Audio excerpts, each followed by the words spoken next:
Halo semuanya, saya Puspa Cahaya Ramadhani dari kelas 12 4. Di sini saya ingin menjelaskan mengenai dampak interaksi antara desa dan kota, juga menganalisis mengenai permasalahan yang ada di kota dan permasalahan yang ada di desa. Sebelumnya, saya akan menjelaskan mengenai apa itu desa dan kota. Desa merupakan kumpulan unit pemukiman kecil, yaitu kampung atau dusun yang dikenal dengan bahasa daerah masing-masing. Desa memiliki homogenitas berupa kegiatan utama, yaitu pertanian. Sementara kota adalah daerah terbangun yang didominasi oleh penggunaan non-pertanian dengan jumlah penduduk dan penggunaan ruang yang cukup tinggi. Corak kehidupan penduduk kota bersifat heterogen yang berarti macam-macam. Kota diisi oleh sektor industri, pendistribusian, perdagangan, jasa, pelayanan, dan lain-lain. Hal inilah yang membuat masyarakat desa seringkali bermigrasi ke kota untuk mencari pekerjaan. Yang pertama adalah dampak positif interaksi desa dan kota bagi desa. Yang pertama yaitu meningkatnya taraf pendidikan. Interaksi desa dan kota meningkatkan akses pendidikan di desa sehingga pengetahuan dan keterampilan masyarakat desa juga meningkat. Lalu, kemajuan teknologi pertanian. Masyarakat desa semakin mengenal dan menggunakan teknologi modern dalam pertanian yang meningkatkan produktivitas dan efisiensi. Seperti saat dulu membajak sawah menggunakan kerbau, sementara sekarang sudah menggunakan traktor untuk membajak sawah. Lalu yang ketiga, pembangunan infrastruktur. Adanya interaksi desa dan kota ini mendorong pembangunan infrastruktur di desa, seperti jalan dan jembatan yang memudahkan akses dan mobilitas antar desa dan kota. Lalu selanjutnya adalah dampak negatif interaksi desa dan kota bagi desa.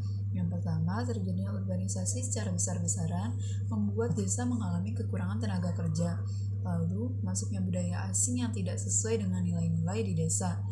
Ketiga, yaitu alih fungsi lahan pertanian menjadi non-pertanian dapat mengurangi lahan produktif di desa, seperti alih fungsi lahan dari sawah menjadi perumahan atau pabrik-pabrik. Selanjutnya adalah dampak positif interaksi desa dan kota bagi kota. Yang pertama, penyebaran informasi dan teknologi yang terjadi di kota dibutuhkan oleh desa untuk mempercepat kemajuan dalam berbagai bidang. Lalu yang kedua, yaitu tercukupinya kebutuhan pangan. Desa sebagai pemasok bahan makanan seperti beras, sayur-sayuran, dan buah-buahan yang dibutuhkan juga oleh masyarakat kota. Tersedianya tenaga kerja. Interaksi desa dan kota ini menyediakan sumber daya manusia yang diperlukan oleh kota karena banyaknya penduduk desa yang bermigrasi ke kota untuk mencari pekerjaan. Lalu yang terakhir adalah dampak negatif interaksi desa dan kota bagi kota. Yang pertama ada peningkatan pemukiman kumuh. Urbanisasi besar-besaran yang dilakukan penduduk desa ke kota menyebabkan munculnya area kumuh di pinggiran kota, di mana infrastruktur dan fasilitas publik tidak memadai. Lalu yang kedua, tingginya angka kriminalitas. Peningkatan penduduk di area kumuh sering juga berhubungan dengan meningkatnya kriminalitas yang terjadi, karena beberapa penduduk desa yang bermigrasi tidak mendapatkan pekerjaan layak hingga melakukan pencurian. Hal inilah yang menyebabkan angka kriminalitas terus menaik. Lalu yang ketiga, kemacetan lalu lintas. Penambahan jumlah penduduk di kota-kota besar dapat menyebabkan kemacetan yang parah. Hal ini dapat mempengaruhi mobilitas penduduk jika tidak diiringi dengan perkembangan transportasi publik yang memadai. Salah satu permasalahan di desa yang saya ambil yaitu kurangnya infrastruktur menuju desa seperti jalan untuk transportasi membuat beberapa desa terpencil yang jauh dari perkotaan menjadi terbelakang karena kurangnya akses mobilisasi.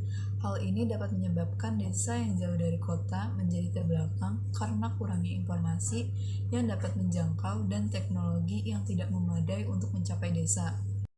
Salah satu permasalahan di kota yang saya ambil adalah padatnya penduduk di kota akibat migrasi besar-besaran oleh penduduk desa untuk mencari pekerjaan. Hal ini tidak setara dengan kesempatan lowongan pekerjaan yang ada hingga menimbulkan permasalahan ekonomi yaitu pengangguran yang biasanya kebanyakan dialami oleh fresh graduate yang baru saja lulus kuliah atau lulus sekolah.